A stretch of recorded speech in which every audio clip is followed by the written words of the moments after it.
Good afternoon. Welcome to Entrepreneurial Live Interviews with Connie Fuksa. I have created the interview series that you're joining us on just to try to share with you guys some amazing entrepreneurs that were just regular people that were working in a business and saw an opportunity or saw a need that all the rest of us needed to experience, needed it to enhance our lives, whether it was an offering or a widget or an activity. These people saw something and said, this needs to happen to change our world. And so I've met so many amazing entrepreneurs, people that just maybe never did anything like this before, but at some point said, I've got to do this because this is my calling. I need to get out there and do this. And so I've met some really amazing people. Most recently, I got to meet Colleen, and I can't wait to share Colleen with you today. She is super energizing and has a really unique pivot that she took in her life to do something to help all the rest of us. Colleen, tell us a little bit about you. Thank you so much for being with us. Thanks for having me on, Connie. So my background is started in public accounting. I'm a CPA. I did the audit and tax work for a few years, and then went to corporate finance and corporate accounting and worked there until I had my kids. And like a lot of new moms, I was challenging what status quo was. I knew I didn't want to be a stay-at-home mom, but I also knew I didn't want to be chained to my corporate desk. So I decided to start my own business. I started my own accounting firm that worked with entrepreneurial women. I really wanted to get out there and impact women in business because I feel like they're underserved in the financial sector. I did that for a few years and I hated it. I absolutely hated it. It was so stressful. It took up more time than my corporate job. I got less money. I didn't feel like I was actually impacting people. And it was just so disappointing that what I thought was going to be my dream, that I thought I was going to build this great experience, be able to have time with my kids, turned into a nightmare.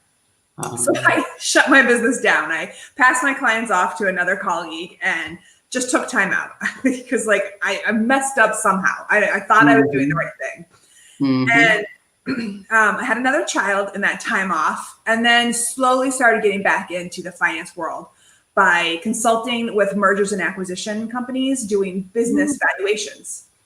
Very fun, very cool. I got to see behind the curtain again, kind of like during audit, got to value a lot of small businesses. And I started seeing people like me who just were frustrated. They were done with their business. They hated it. And so they were either selling it or thinking about just shutting the doors. And they were ending up selling their business under what I think they can get for it. I would look at because I understood how we were valuing it. I was like, oh, if they would just have changed this like a year ago, it would have added a couple $100,000 to their valuation. So that what sparked me now consulting with other small business owners who are exactly like I was. They hate the business they created, or they don't love it as much as they thought they were going to love it. And it's a really disappointing feeling to have when you realize all that hard work and all the time and money you invested is something you don't love anymore. So now with my finance background, my corporate background, and my business valuation background, I'm able to help people who know that they need to change something. Either they need to sell their business, get themselves out of their business and just hold on to it as like a passive investment, or somehow other way, like pivot your business so that it's something they love again. That's what I really am super passionate about, helping, particularly, family people, either family run businesses or other parents who are like, I thought I was going to leave my kids a legacy and I think I'm building them a nightmare.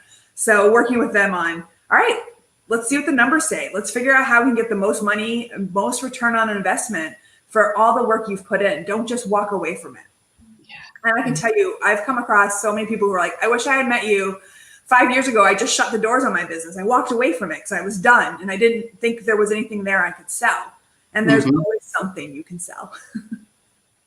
Wow, what an interesting concept. So, what I want to do first is I want to go back a little bit because I love your story in so many different ways. One, because Okay, so you you go to school, you know, get your degree, you become a CPA, you're working, and I took all these notes, and because there were so many interesting things I wanted to hit on here with you, but so you do this, you do corporate tax accounting, and you're in that corporate world for a while, and you know, you go to school thinking this is your dream job, this is what you want to do, right? Yeah. Yeah. So you come out of college and you're like, all right, I've done everything I'm supposed to do. I went to college and I got my degree and now I'm going to get this dream job and now I'm in the dream job. And then what? Yeah. Well, so at the time I happened to come out of college at the interesting time. It was right after Enron, all this stuff happened in the accounting world. So it was an interesting time in the accounting world. So we had a lot of fun jobs. We got paid a lot of money, but we worked like 80 or 90-hour weeks. Oh. And that's just still typical for public accounting. And you get burnt out, and you generally don't. And if you don't, most people don't make it. So I knew I was always going to go to the corporate side after a few years of experience in public accounting, and I liked it. It was great experience. It was fun being part of a company. But my last few jobs were with Fortune 500 companies, and you just don't feel like you're making an impact. You know, they're huge, multi-billion-dollar companies. Very interesting work, but honestly, I started thinking if I didn't show up today, I'm not sure the business would really change. And that doesn't feel good when you don't feel like you're making a difference in anybody's day. Yeah, I love that. You know, I mean, and it takes all different kinds. I mean, there's so many of us that have different, you know, purposes, you know, what we feel like we need to do. And in your case, obviously your purpose is that you want to make a difference and help somebody else. So then, and this is an interesting, you know, process that you went through, 80 hours a week. Some people are like, yeah, that's crazy, but I was making killer money and I was getting to see all kinds of cool things. And in some people's lives, that's a great spot, or maybe at a certain phase in your life. So then you go from there to opening your own firm. All right, so let's talk about that for a minute, because this series is about entrepreneurship to begin with. So I love this story for a couple of reasons, and this is one of them. So you open your own accounting firm. Oh my gosh, this is what I'm going to do. And so when you decided to open your business, did you walk straight out of that corporate world and walk straight into, oh, I'm opening my business? Did you slowly transition? How did you do that? I jumped in with both feet. I had reached my limit, much like the clients I work with now. I was like, I'm done. I can't sit here and pretend like this budget cycle that I'm working 80-hour weeks on, again, is more important than anything else. And at the time also, I think the year before I quit, my husband went to Mexico on a trip without me because I couldn't get the time off. And it was basically a free trip. I was like, no, you should go. And just having things like that continually happening in the accounting and finance world, we're very dictated by schedules. Taxes are due, year end happens at the same time every year. It's a surprise to us sometimes, but and then you have month ends, you have all this stuff. So I was like, nope, I'm just cutting the ties. And luckily I had a very supportive husband and just went full into it and committed.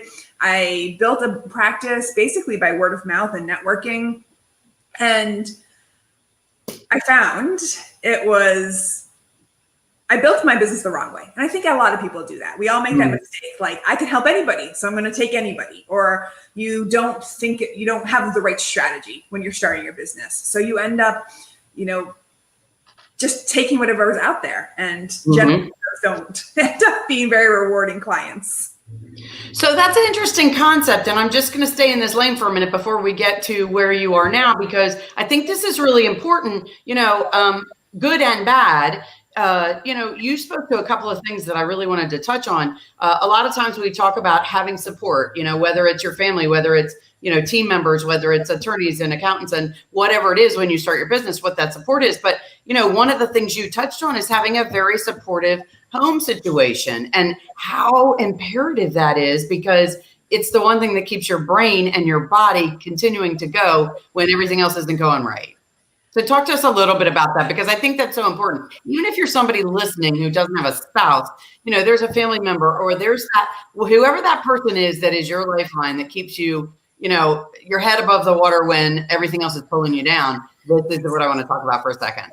Yeah. And I think it's not just I had a supportive husband, which changes everything. You have a supportive partner. It takes the stress off of you to be, which is good or bad, but it takes the stress off of you to make money right away.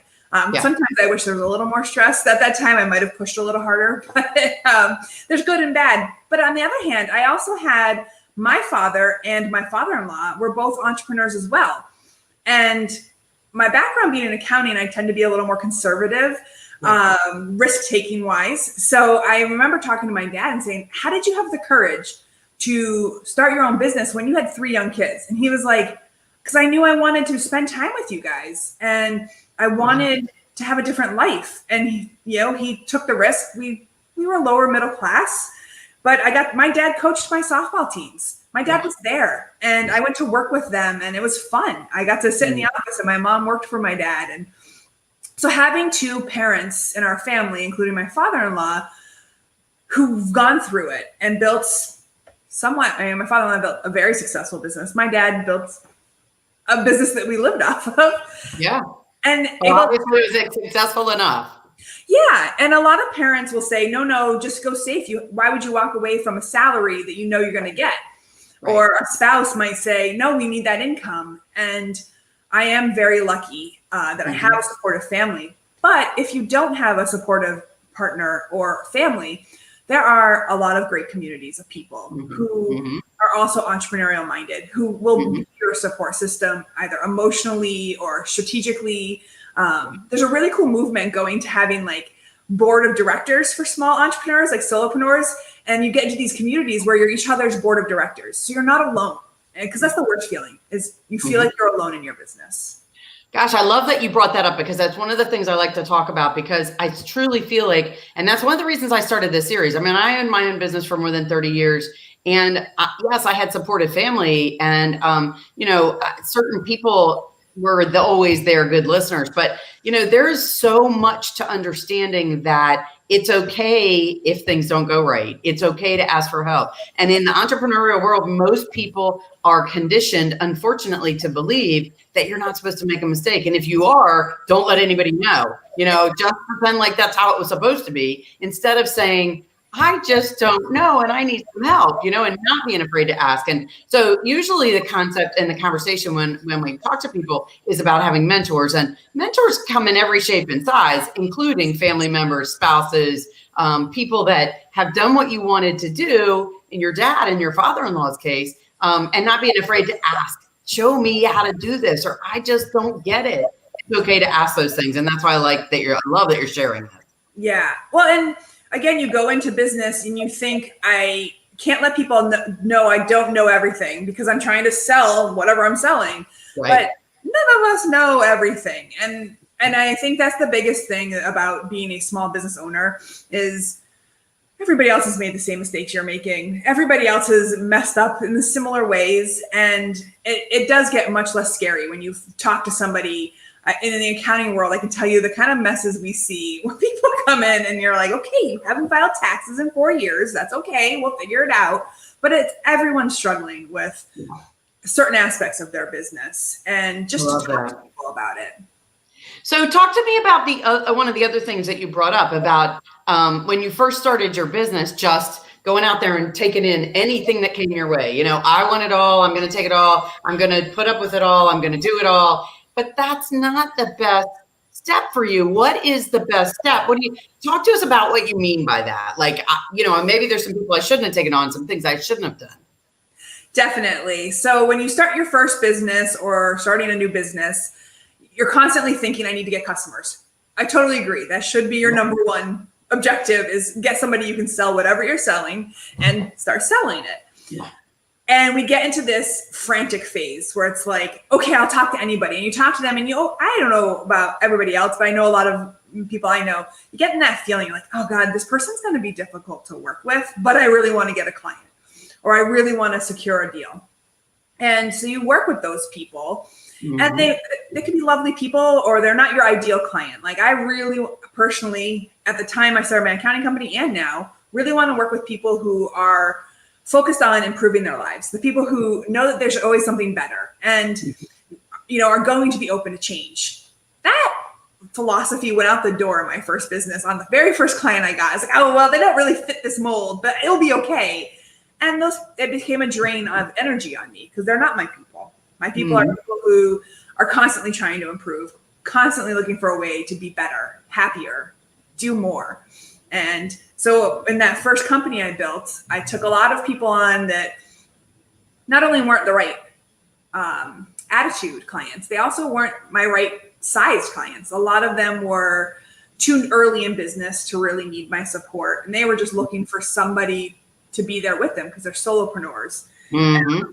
So I'm doing a lot of busy work, a lot of very like small things because I just wanted to have a client. And it's like, that's not what I'm supposed to be doing. I'm a CPA. I should have been doing the higher value items. So I wasn't making a lot of money and I didn't like doing it. And the other thing I learned was my ideal client was wrong. I picked women business owners, and at the time solopreneur women, because I wanted to be that support system, but it turned out to be very emotional. Not every woman has the supportive family that I have. And so I became that like emotional outlet for them. And I couldn't handle it. I think I'm too empathetic and I took it all on myself. Like I internalized it and I'd cry because somebody cried to me. And I was like, all right, I've built a monster here. I'm not adding value to my family. I'm not adding value to these clients. Yeah. But that really motivated me to do it correctly the second time. Yeah. And be picky. And really know, okay, I don't have to be able to sign everybody up as my client, but I can still add value to these people and say, okay, that's great. Here are some great tips to go do it. And I know people who could help you and be okay that they're not my people. You know, I love that you're explaining that because it's not that you don't want to work with certain people, but you're not going to best benefit them and they're not going to best benefit you. You guys aren't going to have a good relationship. They could be the most wonderful client in the world. They're just not your client because they don't fit what you're looking to do to help. And so I love how you said, you know, hey, I can give you information. I can point you in the right direction. It's just not, I can't help you exactly with what you're doing. So I love that you're saying that because again, this brings up this point of, you know, knowing your business, knowing what makes you happy, knowing your sweet spot and being okay with not everything being your sweet spot. So I love that. It's really good. Everything cannot be your sweet spot. Yeah. Well, right. How can you ever survive? Because then you're going to go back to the 80 hours a week, which nobody wants to do. That's not what it's all about. Exactly. So talk to me a little bit, one more piece on this topic, and then I really want to get to where you are now because I love where you are now. I mean, you and I talked for a long time about it because I could so relate to this. But one more piece I wanted to hit on, closing your business. Obviously, that was a mental exercise and physical and, you know, process. But I want to talk a little bit about the mental exercise because this is not a topic that we talk about a lot on this series, but it's real. And this is something I want people to understand. You have to know when to say, okay, it's time to move on. And I want you to talk about that for a second. Yeah, it was a hard decision. And this is something I talk to anybody who will listen to me about. Your business should be looked at as an investment, not as a child. You shouldn't get so emotionally attached to your business. You should be able to, you know, try as much as you can to step back and be objective about it like an investment. I don't get emotional if I owned Google stock and I was going to say, I don't want to own Google anymore. I'm going to go sell it. I wouldn't be like, oh no, you know, what does that mean about my identity? What does that mean about, you know, everything like that? Although at the time my identity was, I help small business owners with their finances. So it was a hard multi-month decision. And I had a lot of guilt around, I feel like I'm abandoning these people I said I would help. That's why I went out of my way to find somebody else who was similar to what I was doing, similar in personality. So it was a very natural, you know, handoff. And I worked with them to hand them off if that's what they wanted. And I made sure I did that. I didn't just say one day, okay, I'm done with you all. I wanted to make sure I didn't leave anybody in a lurch. But you do stop. You have to keep telling yourself that was not me. My business is not me. And because I decided to stop doing it doesn't make me a failure. Although I still kind of feel it. I sometimes still think, oh man, I failed at that business. Because in some ways I did fail. I failed to build it the way I wanted it. And you know what? I'm okay with that failure. I built it the wrong way. I learned. And this time I'm building a business that I love. I get excited about all the conversations I have nowadays.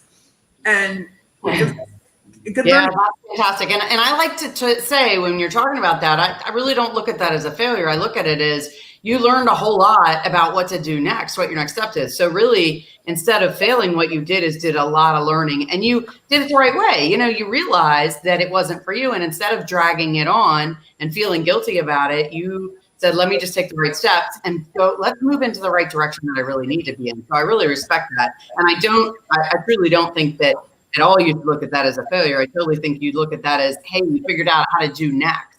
I mean, everything we do is preparing us for next. So I like it. A great way to also, sometimes I try to talk to myself talk about it, is nobody feels like a failure when they switch careers. So if you are in like corporate accounting and you decide to go into solar panel manufacturing, or whatever it is you decide to go into, nobody's like, oh, I failed at corporate accounting. No, you switch careers. And I try to, yeah, and you can reframe it that way. And that when you decide to leave your business, you're switching careers, you're going to a different adventure. And that's all. It's not a failure. So tell us about your new adventure, because I am so excited. This is just such an interesting pivot. I find this so interesting, especially understanding your path and now what you're doing. And honestly, I wish I had known you a couple of years ago, because we probably could have done some things a little bit differently for me as well. But yeah, share with us now what you're doing and what that looks like. Yeah, I think the big thing I've learned with my previous entrepreneurship path, and then also my accounting and corporate finance background, but then coupled with watching these other small business owners leave money on the table, I was like, man, we're all, there are so many people that make this mistake or rush into leaving their business, whether it no longer fits what they want their lifestyle to be, they had a change in their life, or they just are like, I want to try something else. A lot of times we don't realize all the options available to us. We think, okay, when I shut my business down, I was like, I guess I'll just pass off my clients to somebody else. And it was a fine option, but there were probably other options available to me. And I just want people to be able to free themselves from their business if that's what they want. They don't want to be at their business 80 hours a week or even 40 hours a week. Let's figure out a way to make sure you're getting the return on investment you put into it. You've built a business, you've built an asset, and now let's make sure your return is the best it can be. And either that's making sure you're getting the top value when you're selling, because I can tell you now, a lot of small businesses, when they go to sell, they don't even try to get a competitive offer. Would you sell your house? If somebody just came up to you and said, I'll buy your house for $200,000, you want to be like, okay, yeah, that's no. You think, well, if they're willing to pay $200,000, who else would pay more? You go out and look for competitive offers. And a lot of small businesses don't do that. They just wait for somebody comes unsolicited and offers them money, and they say, okay, I'm done. Or they shut the doors, because I had a friend who had a physical boutique shop, and she was like, I can't handle this anymore. So she just locked the doors and was like, I'm done. And I'm like, well, you had stuff you could have sold there at least. So really giving people kind of the permission to look at it as you're moving on to a different career change, and whether we're going to make it so this is a passive investment and giving you cash every month to live on and you go do something else, or we sell it and you have a great nest egg to go start another adventure, is really where I'm focusing my time. Wow, that's just fantastic. So how do you identify people that might need to have this conversation with you? Because you did say there was 3 different ways: either selling it, creating a passive income, or learning to relove your business. And I can relate to all of this, having owned a business for a long time. And, there's definitely was times I was willing to give away the keys and just say, I'm out, and then, just rejuvenated or whatever. But, talk to us a little bit about those 3 different areas, just on a little level, just so we can understand, maybe a little bit deeper how you can help somebody with one of these areas, if not all of them. Right. And the big thing is, a lot of people I work with don't know which one they're going to pick. They come to me thinking, oh, for sure I'm going to sell. And then we start exploring the options. They're like, oh, I didn't realize I could get that kind of cash flow by not having to be there. Or I didn't realize if I just did this little pivot, I would love to spend 20 hours a week in my business or 30 hours a week. Yeah. So it's not really like I work with people come to me and are like, oh, this is the path I'm choosing. I show them the options and what they would look like. What does it look like to your bank account? And what does it look like to your lifestyle and the amount of time you're putting into the business, so that they can make the right choice for them?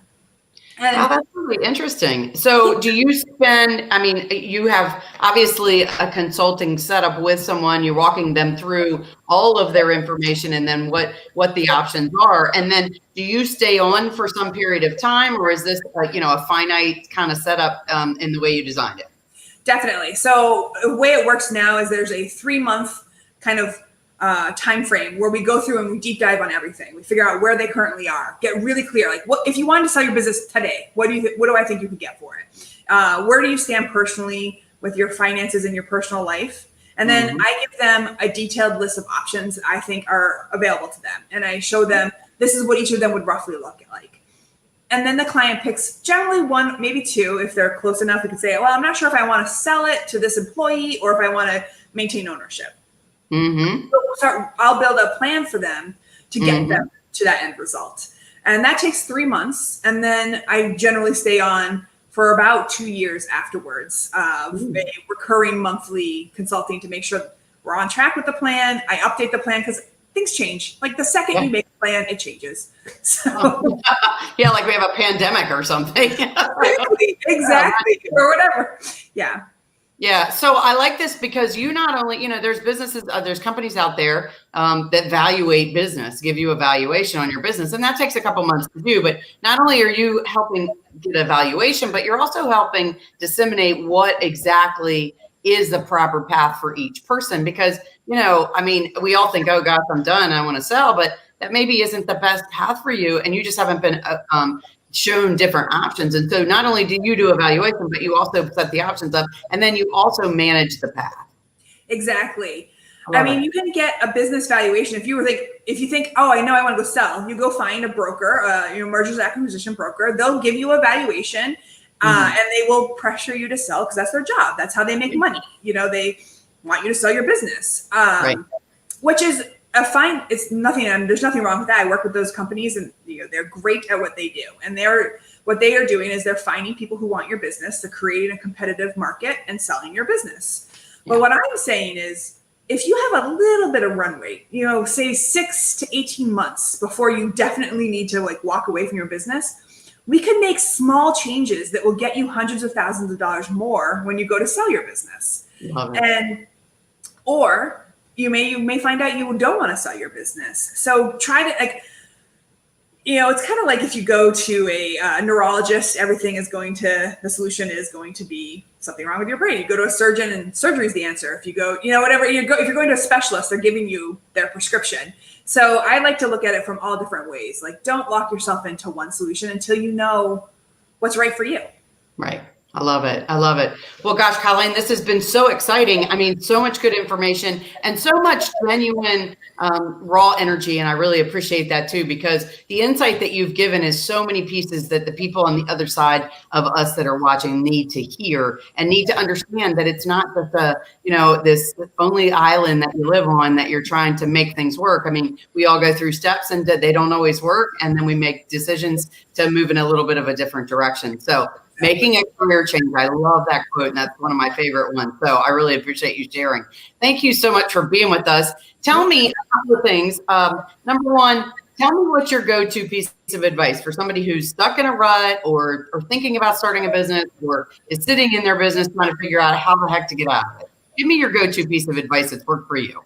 Yeah, my go-to piece of advice in business and in life is look at everything you're doing and think, does this make me happy? Truly happy. And it's very like the Steve Jobs quote of he get up every day in the morning and looked in the mirror. And if he had too many days in a row where he said he didn't like what he was going to go do, he knew it was time for a change. And I think, that is, and Marie Kondo has a thing the idea when you declutter your house, you hold everything and you think, do I love this? And you can do the same thing in every aspect of your life. Do you love what you're about to go do? And if you don't spend another 2 years not loving what you're going to go do. Find a way. You may think in your head, it's not possible. I can't get out of this business. No one would want to buy it. Well, you don't know that. You don't know that until you try. And so don't let your maybe false beliefs about how you can adjust your business hold you back from being happy. I love it. I love it. That is fantastic. So tell us how, if somebody wants to reach you after today, they want to get some goodness from you, they want to talk to you about what does this even look like? How do people get in touch with you after today? Sure. You can hit me up on my website. It's TrestleConsult.com. There's a whole story behind the name, which I never even go into with anybody. I actually was going to ask you, but we're a little bit running low on time, but I actually was going to ask. Briefly, my dad was into trains, and he used to force us to walk across really scary train trestles. And it's terrifying. So it's kind of my homage to my youth and bridging a big gap. But I like it. Well, and the scary, bridging the gap on the things that can be scary. So that's really interesting. Yeah, I was going to ask you. I always ask that because there's so many neat stories behind people in their business names. So I love that. That's fantastic. Colleen, is there anything that you need to share with us that you have going on? Maybe some interesting advice or something you have coming up, or some information that you have that you want to share with us before we leave you? Sure, real quick. And the next week, I'm launching a mini course for people called Get Out of Your Business. It's 6 tools that are just generic, simple tools that will help you get data so you can really make some good decisions and get out of your business or grow your business. So I'll be having that on my website in the next week. Nice. Very good. Well, I posted your website in the comments, and I'm assuming Ryan, is that your husband? Yeah, it's my husband. He posted a little hard in our comments. So, hey, Ryan, thanks for joining us. And Colleen, thank you so much for being my guest today. I really appreciate it. And I truly think you just shared so many amazing pieces of wisdom that really are very helpful to those people that are listening. So I really appreciate your time today. Thank you so much, Connie. And I love what you're doing, helping entrepreneurs get out there and talk about what they're doing. So we're not alone. Sharing everybody's story so we can all know we're all in the same thing, craziness together. Yes, well, Colleen, thanks so much for your time. And guys, thank you so much for tuning in to Entrepreneurial Live Interviews with Connie Fuksa, my guest, Colleen. And we have been broadcasting live on Facebook and YouTube, but we'll also be posting it immediately as soon as we're done on LinkedIn. Colleen will be sharing it on all of her channels. Again, it'll show up on all of mine. If you subscribe to my YouTube channel, Connie Fuksa, you'll make sure you can go back and see the replay of this, and you won't miss any of the other upcoming or previous interviews we've already done. So I encourage you to go do that too. And until next time, thanks so much for tuning in to Entrepreneurial Live Interviews with Connie Fuksa. Bye-bye.